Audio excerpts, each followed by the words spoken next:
Health and Wellness Check-in. Today is 19 January 2025, Sunday. It's Sunday. I am Tanis Coralee Leonhardi, and I check in for a week summary of my health and wellness, social, mental, and physical this past week, Monday 13 to Sunday 19 January 2025. It was a healthy week in which I covered topics from the past and adapted to colder weather conditions for my exercise. Category 1, social health, included neighborhood-friendly faces. Yes. I talked with my mom, my dad, and Kona Dog about Lindsay Sterling at dinner on Thursday night. They liked her music. They communicated that they like what she does. She does some good stuff. I was like, see, we're all in the loop on Lindsay Sterling. Social interactions of the past, keeping this up, riding BART under the San Francisco Bay. And so I talked about this past week, kind of this run I did where there were these people on the sidewalk, and kind of there was a lot of mental that went into like just maintaining my normal running rhythm to not disrespect the people who were on the sidewalk. And I was thinking of, is there anything analogous that's like, it's not the same, but it is actually similar. After that, and I was like, yeah, so it was a hill. And the people did not get up and move and run with me. And they were sitting on the sidewalk. So in that sense, it was passing like a train. And so I used to use BART to commute in and out, commute and out of San Francisco, because I lived in the East Bay area, Berkeley and Albany, and San Francisco, the San Francisco Bay Area in California. And I would take the BART in. And an observation I had with riding the BART was, BART is Bay Area Rapid Transit, and it's the subway system of the San Francisco Bay Area, which I did commute on, have experience, multiple years, not like consecutive days, multiple years, but across multiple years, because I lived in that area for over 4 consecutive years without a break. And so there was a part of the route I took to San Francisco, or across the bay to West Bay, and the trains go under the bay, so they go under a body of water, and so it's in a tunnel. And as the BART trains go through the tunnel, they speed up. So it's like fast, fast, and here comes the sign. It's like a bullet, going through this tunnel, under, lots of water, in a little tunnel. And it's something I noticed was we'd, as passengers on the train, we'd kind of like, people would hold their breath and they wouldn't really speak. We'd all kind of like tense up, and then we'd get to the other side, whether we're going to West Bay or East Bay, because I took it both ways. And then people kind of like relax once the train started to slow down and we were out of the tunnel. And I thought I went to the American Geophysical Union fall meeting one year, and a few of the people from my department and I were commuting back. So we're going from West Bay, San Francisco to Berkeley, because we were all people in the Department of Earth and Planetary Sciences, graduate level and above, if I'm recalling correctly, with who I was with. And we're on the train, and we're like going under the bay, and we're geophysics, right? So earthquakes and volcanoes and stuff are our forte. That's what we do. So we're like talking about it, and we're like, but the tunnel could collapse, and like, because people are tensing up because it's scary, right? You just got to pass through it, and you don't drown to death if there's an earthquake. But like, that's what we talked about essentially, is like, what could go wrong? It's like, we're in here, and there's gonna be an earthquake, and the cement's gonna crack, and we're all gonna drown to death. And we're like saying that out loud on the train, and some of the people are giving us like weird looks, and we're like, it's not that being in geophysics gives us immunity, it's that's what we do. It gives us confidence to stand and understand, and that doesn't necessarily make it any better, but like, yeah, we chose not to recoil from our fears. So that reminded me of running in Africa. Is like being brave enough to have that conversation, be like, we just attended a geophysics conference. Of course, we're going to talk about geophysics on the train back under the water. So I have a number of memorable Marta is Atlanta, or Marta, right, is the Atlanta. I've been on Marta too. I've ridden subway in multiple cities. Yes. Yes, but this one was Bart. I have multiple Bart stories, but that was I thought it was that was kind of analogous, but it was kind of like each time going under the water is just like, please don't have an earthquake, please cement don't crack, please, I don't want to drown to death on this train going through under the bay. Like, so here we go.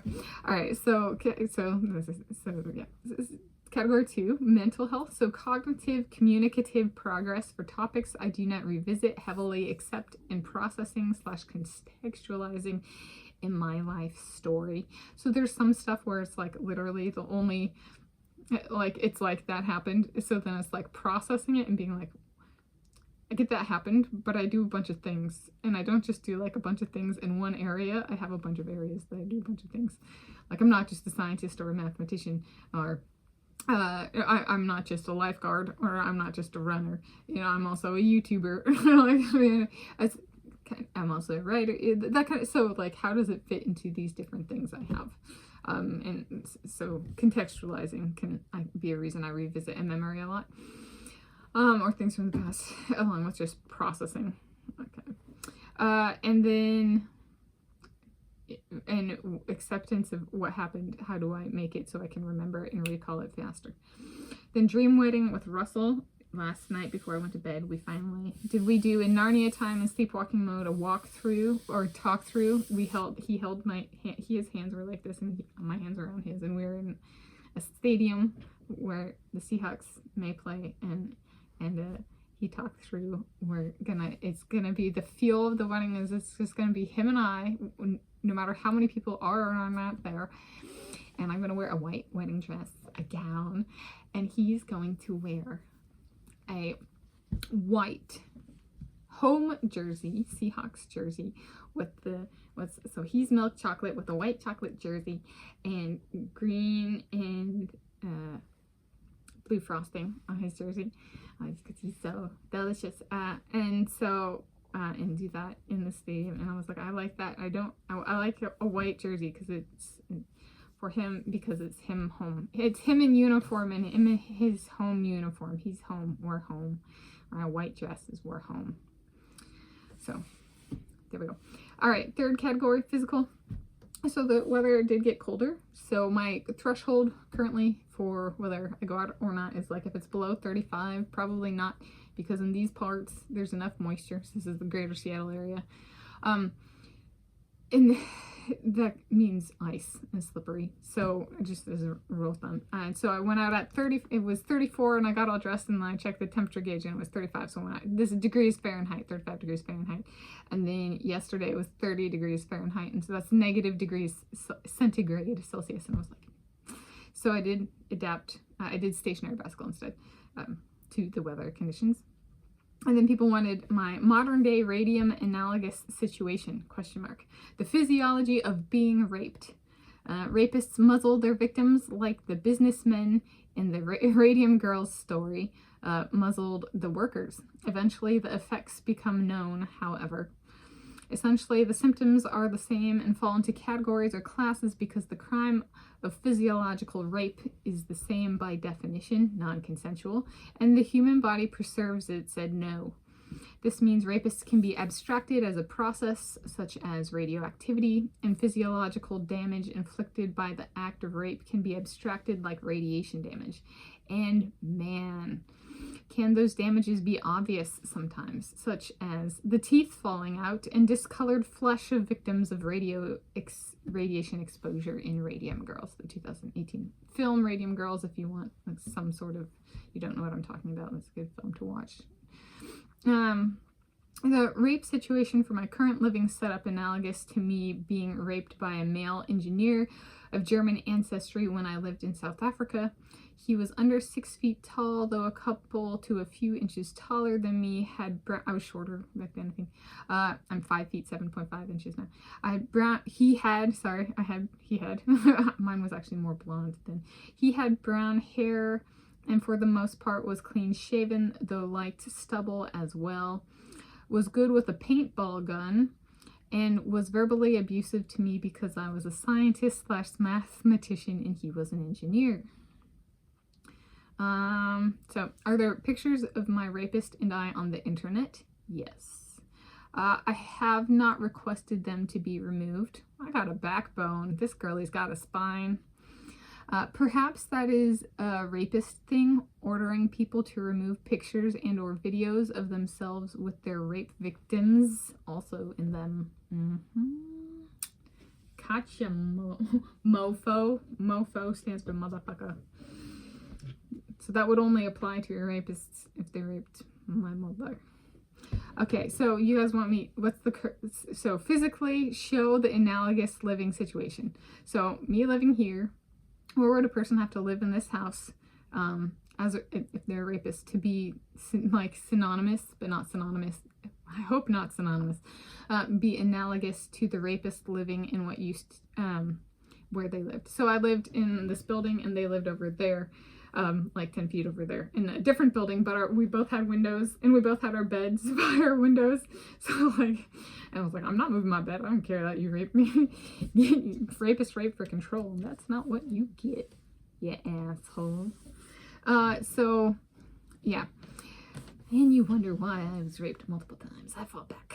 Okay, not that people who don't fight back don't get raped repeatedly. Just there was that dynamic there. And I'm going to show this in case a rapist ever does move in there. Then I can make my videos into I can say predator alert, or I can say there's a rapist living in that room. So the analogous situation would be them living there. So there we go. Behind that closed door. It's like a rapist lives their life with their face in a paper bag. Remove things from the internet. Such shame they inflict on themselves. In conclusion, happy health and wellness. It was a reflective week. For me.